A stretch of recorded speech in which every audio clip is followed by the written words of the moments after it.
Is the human heart a pristine mirror of the divine, or is it a shattered vessel, fundamentally incapable of repairing itself? In the twilight of the Roman Empire, as the eternal city crumbled under the weight of barbarian invasions, an even more explosive conflict was detonating. This was not a battle fought with gladius and shield, but with parchment and logic, a struggle to define the mechanics of the human soul. On one side stood the moral optimists like Pelagius, who believed that perfection was a choice within our grasp. On the other stood Augustine, who argued that humanity was a massa damnata, whose only hope lay in divine intervention. This confrontation, known as the Pelagian Controversy, represents one of the most transformative theological seismic shifts in Western thought.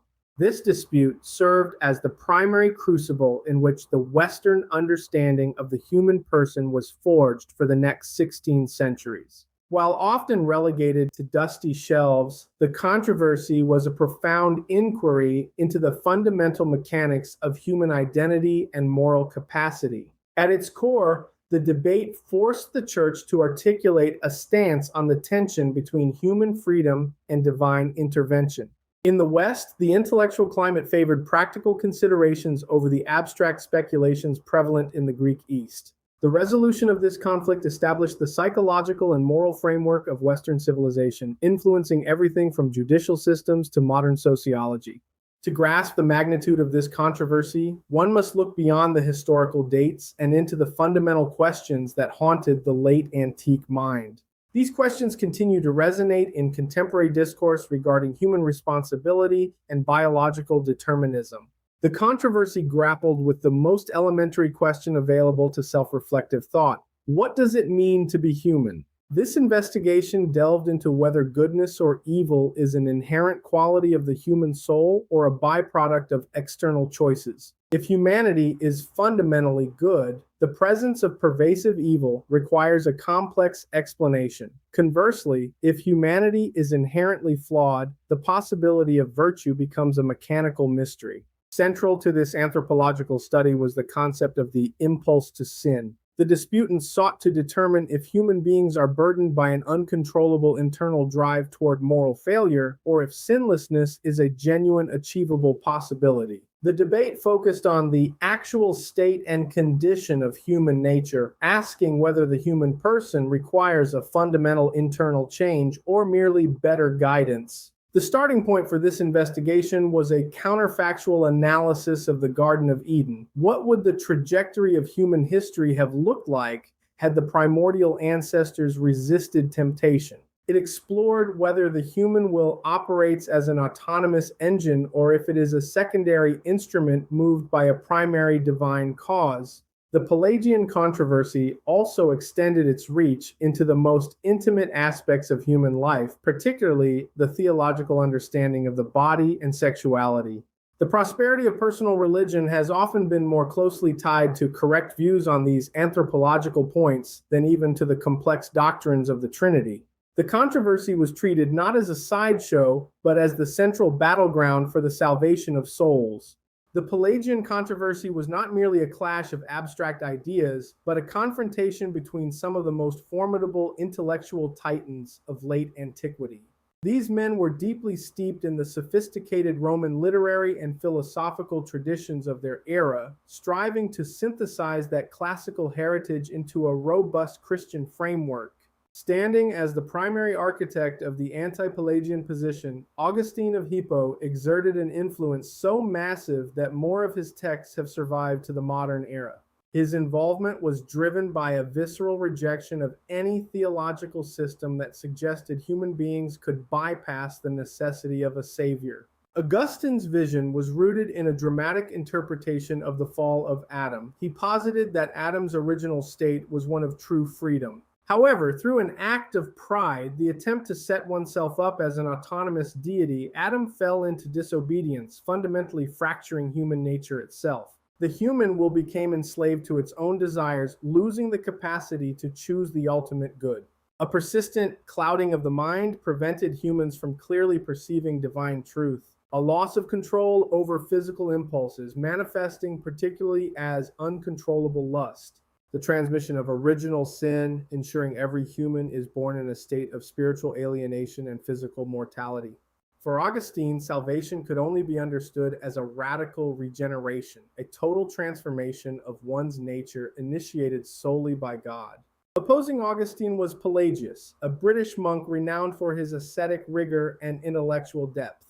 Pelagius arrived in Rome around 409, preaching a message of high moral expectation. He argued that God would not command what is impossible for a human to achieve.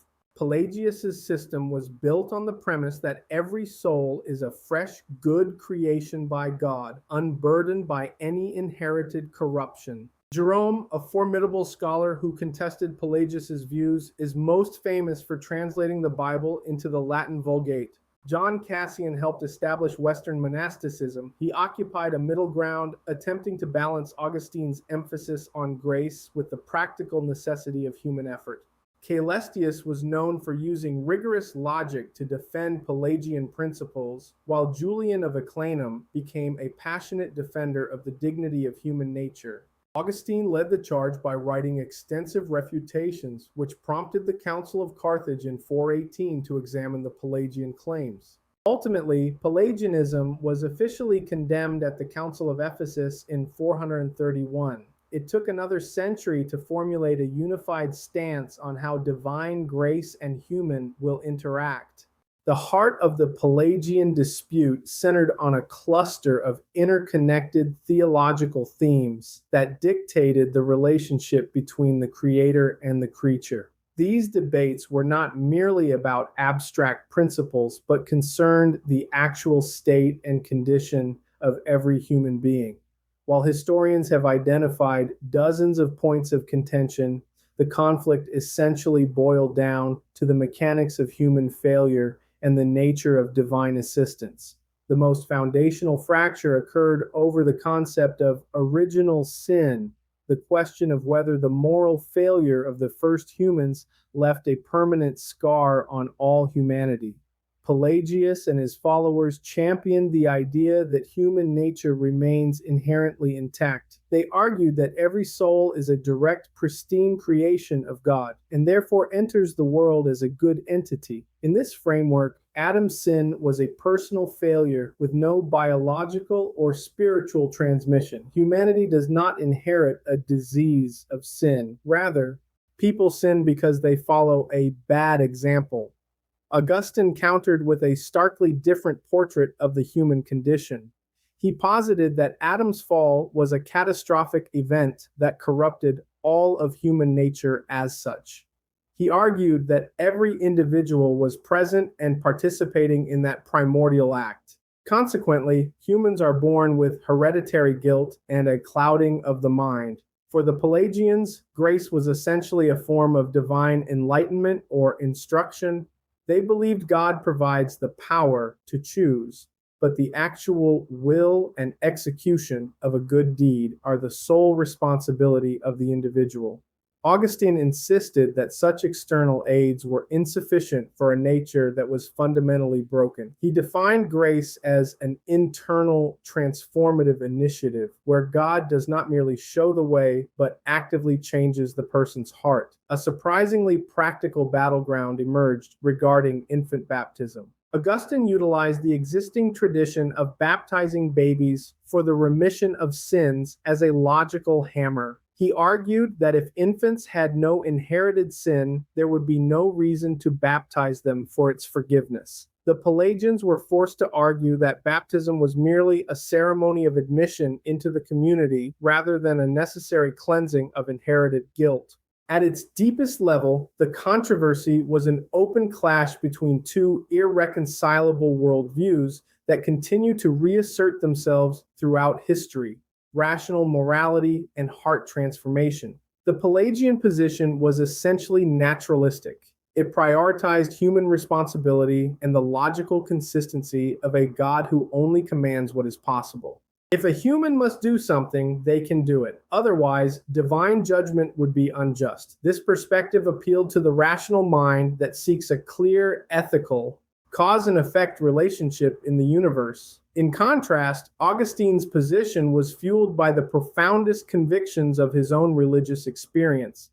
Having struggled with his own addictions and moral failures for years, he could not accept a theology that placed the power of salvation in human hands. For Augustine, the more a person understands their own spiritual bankruptcy, the more they realize their total determinism, their absolute dependence on divine sovereignty. The controversy also highlighted a distinctive practical orientation in Western Christianity. While the Eastern Church was often consumed by metaphysical questions regarding the Trinity and the nature of Christ, the West focused on the problem of salvation. The Pelagian dispute forced the Western Church to settle the precise relationship between faith, works, and grace. This emphasis on the how of salvation, the legal and psychological status of the believer, became the hallmark of Western theology. Though Pelagianism was officially condemned, the tension between human effort and divine grace was never fully extinguished. It remained a subterranean force that would eventually erupt again during the Reformation. The official condemnation of Pelagius at the Council of Ephesus did not immediately result in a monolithic theological landscape. Instead, it birthed a complex intermediary phase, often labeled as semi-Pelagianism.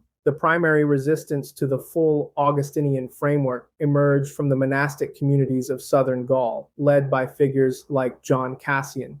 These ascetics feared that Augustine's doctrine of irresistible grace would undermine the very foundations of the monastic life.